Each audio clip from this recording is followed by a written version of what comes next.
Hello, my name is Martyr, and this is Let's Play Claire, and thank you for watching. Claire is a 2D scroller horror game, guys, and to be honest, I have not played many games in this genre, but if I had to compare it to something, it's similar to, let's say, a Silent Hill, Lone Survivor, and even To the Moon to a small extent, where you're kind of bouncing around this girl's psyche, and it's just kind of trippy and weird.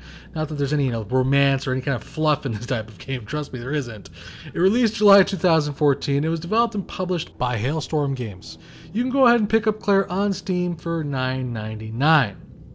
Now, guys, Claire goes the retro route for horror and gore, and it does it effectively using its sound and light effects to kind of mess with your head and make you feel kind of panicky and jittery and alone. It's one of those games, though, that it's an experience. So I kind of feel bad for whatever spoilers you may see in this video, but I am going to discuss game features and all that good stuff in general, but I just feel bad about it. That being said, if you have a problem with disturbing images or are planning on getting this game and want to avoid spoilers, you may want to turn away now. Otherwise, let's get into the grittiness, shall we? You're probably wondering, hey, why are we looking at a weird load screen main menu option? Well, this is kind of where I stopped and said, you know what? I should probably start filming. I've been playing the game for about an hour now, and I'm actually hiding in a closet from monsters right now.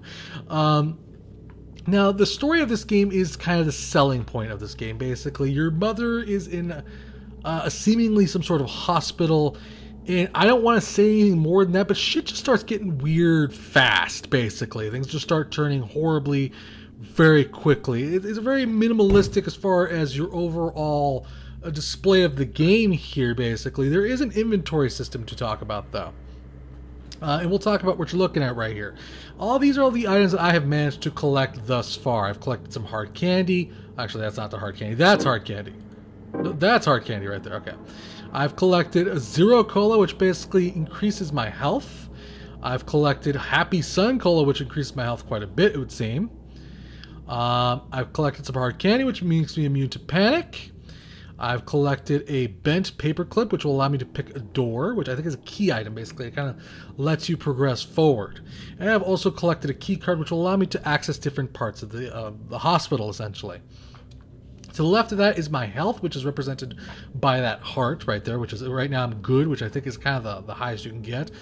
To the bottom of that is your sanity level, how well your character is doing mentally. Right now she's calm because I had her hiding. Basically, there's no monsters about. She's not terrified. She's not low on health or anything like that. Below that is the meter of how much batteries I have left, basically. How much is left on that one charge of battery. Over here is the number of butterflies that I have collected. I'm not really 100% sure what the butterflies do. I'm not sure if they're just a collectible. I'm not really sure what they are for. Below that is my batteries, which is what I use to charge my flashlight. Now, this is the area of the hospital that I'm currently in. I'm trying to get to that blue area right there. And these are kind of just a kind of a legend of what things are. We're blocked, locked, there's somebody there, and things like that.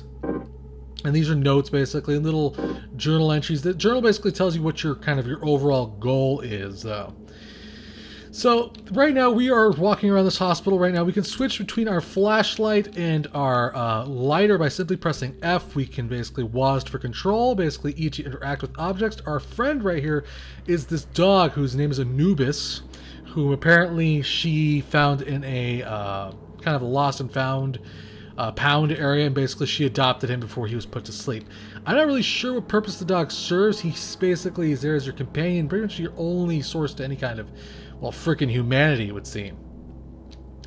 So basically we're going to try to make our way to this area right now, and like I said, the entire feel of this game is the selling. Oh shit! There's one of the monsters I was talking about. I just went into a room by myself. Oh, it's okay though. We made it away.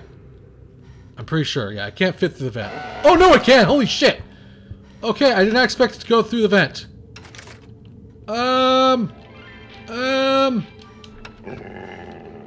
Did it go away? Did it go away? Yes. Okay. Alright, so that... Oh, good lord, it's still there. Holy shit. Okay, so that's a good way to start things off, I think. It's gonna come in here, isn't it? It's gonna come in here and it's gonna kill me. Nope, I think it left. Okay. So that's a good way to start things off, I think, explaining exactly what just happened. Well, that was one of the monsters in the game, guys. And one thing you will be doing quite a bit of is running in this game. There's going to be a lot of backtracking, as it were. Because as of right now, Claire has no idea how to deal with those monsters. They kind of just come, and then they kind of just try to kill her, basically. I just took some shots of damage. As you can see, I'm freaking weak, which means I probably should take some medicine there, some soda there, which will restore her strength. She looks like she can take about just about 3 shots before she goes down, with basically for the count. And that's one thing that's kind of heavily featured in this game. You're doing a lot of backtracking. I apologize if the game is dark, but maybe I can change that really quick. I'm going to jack up the brightness just for the purposes of this video, guys. Just that way you get a... that was the adjustment. That was really... Okay, let's like jack it up to 100% here. So that way you can get an idea of what the game looks like. Basically, you're going to be doing a lot of running in this game. You're not going to be fighting monsters. And you're going to be doing a lot of running and backtracking, which can get a little confusing, and it can be a little frustrating at times, especially when there's a lot of monsters you're running from. And that's one of the things that I have a little bit of a tiff with. The map system can get a little slightly confusing at times. But in general, you can kind of get an idea of where you're going, basically. From left to right, the first door you encounter in a hallway when you're moving left is going to be that first left turn, I guess you could say. And then as you basically head down the hallway, at the very end of the hallway will be like a right turn. As you can see right here, the hallway we're going to be moving into has several doors on the left and only one to the right. So you kind of have to get a good idea of counting how many doors you're going to be approaching as you're moving through the hallways. But if you're moving really fast, it can get very overwhelming very quickly and a little bit confusing. But I mean, in general, it just takes some getting used to. It's not too daunting, as it were. But when you start panicking like I just did, it can get very crazy quickly here. This room is a dead end, even though there does look like there's some sort of a door in this room. It says there's a door in this room, right? That's confusing. Hold on. So there's a door here, right? Maybe it's jammed. I don't know. Oh yeah, that's what it is. I think the door's blocked off. That's what it is. Okay. We can sprint, by the way, which you've probably seen me do. I basically hold down my left shift button, and she can kind of jump for jam for a short distance. She also can jump over objects, which I'm not exactly sure what purpose that serves yet. I've not seen anything try to grab her feet, but she can do that pretty much unlimited amount of times. She can just bouncy, bouncy, bouncy, bouncy, bouncy, bouncy. One of the cool things I like about this game is that if I were to go into my map menu and start messing around with items and looking at notes and be like, look at this last note and all that stuff, the game is still going on in live. So if a monster were to wander into this room, or if I were still running and I thought I was safe, the monster would start gnawing on my ass even while I was on my inventory. And I really like that aspect about the game because it kind of keeps you on your toes even when you're in your inventory. So let's continue moving along here. I think I've talked long enough. Let's continue down the line. We're pretty much going to try to get into every room we can, even though it's probably not the world's brightest idea. Okay, well, because of shit like that might happen. Where basically everything just starts going to hell and there's really no explanation why. But we did find a battery which we'll basically use to charge our flashlight, which will be very helpful. I also like the fact that you kind of look your flashlight around wherever you want when you're not really moving. It's kind of neat. And it plays with the elements of light and music, and the graphics are fantastic, guys. For a pixel game, I get freaked out when a monster gets nearby me and I start hauling ass basically as fast as I can. So right now, like I said, we're not... What are we trying to do right here? We're in the journal. We're trying to use the key card at the medical offices, I guess. Okay, we also can push certain objects around. Which is what I guess we're trying to do right here. Oh, shit! Okay. We're just gonna run.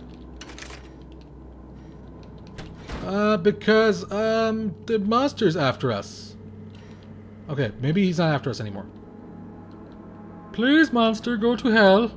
In case you're wondering, my flashlight died there and I switched to a new battery automatically. Which is a little weird. You know, you don't really have any way to manage your batteries, basically. You kind of just want to switch back and forth occasionally. Okay, so my blue thing moved. There's a monster right there. That's not fair. Maybe I'm supposed to, like, lure him away? That is a tactic that it could use. He's going to be there, though, no matter what. So we're going to have to go back. I mean, we don't have much of a choice.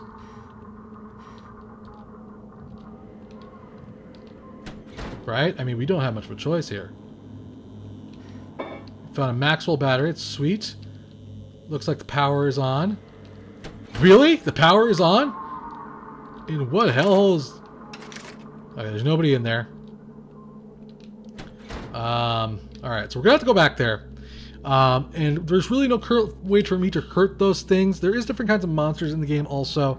And like I said, the game, as far as its horror aspect goes, which is obviously its selling point, the game does a very good job of kind of making you feel creepy and alone, and how everything's kind of boxed in right now. As you can see, he's kind of moving across areas. Everything just feels boxed in. And oh my god, where is he? It's blocked from the other side. He's going to be behind this door. I have a feeling he's going to be behind this door, but that's where we want to go, right? Okay, well, I don't have much of a choice. So I'm going to turn on my flashlight. Why is the dog growling? I don't know. Oh, thank God, we made it. Okay. So we found a battery. We're now in the area that we were supposed to go to. And we can hide. Which I don't know what exactly that purpose that's going to serve to me right now. This isn't where I was meant to go, though, was it? Crap. Okay, well, we did end up in some area. Here, where do I go back? Okay. I'm going to take the far end door. Okay, this is where we want to be. Right? This hallway. Okay. So this is where the monster was originally. Okay, good. Now we're making some sort of progress. If you can call this progress. One thing, like I said, though, I've kind of find myself consulting the map kind of obsessively, constantly, as I make my way forward to this game. We did get a sand color, which is fantastic. Our health is fair, which is not great. Not bad. What's this in this locker? It reeks. Okay, well, she doesn't know what's in the locker. And like I said, just the entire overall mystery of the game is what's going to try to drive you forward through the game. There's people that you can run into this game. I found this one chick who basically wanted candy. She couldn't leave her bed. I happen to have the candy in my inventory already because I'm kind of an exploratory person, even though I've got myself into trouble a couple of times. Oh, nice. That's kind of cool. She just sat there and put on her hoodie. But yeah, basically I found some candy, gave it to the girl. She said some weird mysterious lines and then poofed. So like, I guess you could say there is someone in a weird way, almost side quests in this horrible, twisted game. I wish I had my blue box to let me know where I'm going. But that's another thing I kind of like about this game. It doesn't necessarily hold your hand. It kind of lets you figure out what you're doing. Somewhat by yourself, basically. And you're just kind of left to wander and figure out what you're going to do. Oh, there's looks like a little tiny puzzle here. It looks like we can set the time. Why would I want to do that, though? Alright, last time I looked, it was like somewhere... It was like 2:33, I think, in the morning. Right? Hold on, let me see. There's a camera there. I'm not really 100% sure what I'm supposed to do with that. Obviously, that is some sort of a puzzle element. We went back into the hallway? No, this is not where we want to be. No, no, no. No. Okay. But the door is blocked, so we have to figure out what to do here with this puzzle here, guys. Alright, so we went through that door. And we can't go through that door because it's boarded up, and that's a dead end. Right? What's at the end of the hallway? Okay, but we can't go in here. And this just led us to nothing. Huh, maybe we should see if there's some sort of visual clues that we can pick up on. I don't really see any clues. Okay, let's just Wait, what? Okay, let's go. Let's set it a quarter before apocalypse. What the hell? Watchman style. Does that work? Nope, nothing. Okay. Anything at all. Okay. Yeah, I'm not really sure exactly what to do with that puzzle there, guys. Let me see if I can check my journal here, and maybe that'll help me out figure this puzzle out. If not, I could always just come back to it later, and maybe try to figure that out. That's the wrong way. I can't go anywhere that way. There's a lot of candles. There's some sort of weird cult thing. Probably, lady. Who the hell knows? Okay, that door is where I came in from. There was a monster this way last I looked. Well, maybe we should just go ahead and let ourselves die. There is a way to save in this game, by the way. There's like these lantern-esque things that basically allow you to save on several save files. Let's go ahead and explore this way. And maybe this will provide us with some sort of a clue as to how to solve the clock puzzle. And it's definitely, like I said, it's just going to be exploring a lot, guys. You're going to be trying to solve puzzles and make your way around this hellhole, basically. I went backwards. Gosh dang it. That's not what I wanted to do. Okay. Let's go that way. Can we go that way? We're just going backwards and forwards now. Okay, no. Go that way, and then we take a right. Okay, so that's where we want to go. Go to the end of the hallway here. Alright, there we go. And now I think we're making our way forward here. Like I said, just the map system, it's cool, but it can just get very confusing and overwhelming at times. This was a door I previously did not explore. Empty, where is everybody? Okay, this is just an area to hide in. Well, guys, maybe I should just probably end it here as I kind of try to figure out the puzzles. Like I said, you'll be doing a lot of kind of bouncing around as you kind of play Claire at different ages also, which is kind of neat. There is Steam achievements and Steam cards for you to enjoy in this game, guys. Where the hell am I? Where am I supposed to go? Maybe in there at this area. A dead end. Alright, well, we definitely explored quite a bit of the areas, but we're definitely kind of stuck. So we're going to have to figure out what to do with that clock there, guys. There's puzzle elements, a lot of exploration, a lot of running from monsters. The game also does feature controller support, so you can play the game with your controller, guys, if you want. I think it mostly supports Xbox 360 controllers, so just keep that in mind. But, so not to spoil any more of the game for you guys, to say the least, guys, Claire is interesting, it's scary, it's well made, and it captures the element of the genre very well. Although, compared to others in its genre, though, it isn't the most unique game, but I do feel it does well in all aspects of the game. And like I said, it does a solid job of delivering in the scares and all the other areas. I mean, when a monster's chasing me, I felt panicked, and I kind of basically ran through every door I could find to get away from it. And with that right there, you have my vote. I have heard there's some bugs later on in the game, but the developer is actively squishing those, so just save often and on multiple spots just in case. I can't really speak to the length of the game as I haven't really progressed that far and I kind of only been playing for about an hour now. So just keep that in mind, guys. Big thanks to the developer for a chance to review this game. Thank you for watching. Remember to subscribe and I'll keep bringing you awesome games, guys. Till next time, play more indie games.